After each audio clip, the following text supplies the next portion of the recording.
I recently bought the new GoPro Hero 7 Black, took it on a film trip, and here are my thoughts. Firstly, the main selling point of the new GoPro 7 range is the Hypersmooth in-camera stabilization, and it really does live up to all the hype in my opinion.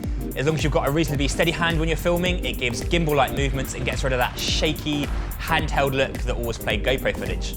I love the quality of the photos and videos, but in the time-lapse modes, you really do see a noticeable difference in the quality, especially if you push it up to sort of 15 or 30 times speed. Being honest, the battery life wasn't amazing. It lasted about 4 hours on a single battery, and that's with turning it off when it wasn't being used. Admittedly, we were in the mountains and it was cold, so that would have affected it, but I definitely recommend investing in another battery if you're going to be filming with it for long periods of time. But overall, I'm so pleased with it. I bought it mainly to get behind-the-scenes footage and social media content, but on multiple occasions now, we've used GoPro footage to complement the footage from our main cameras in our productions. It retails for around £380 here in the UK, and for the price it is, I'd say it's definitely a great investment.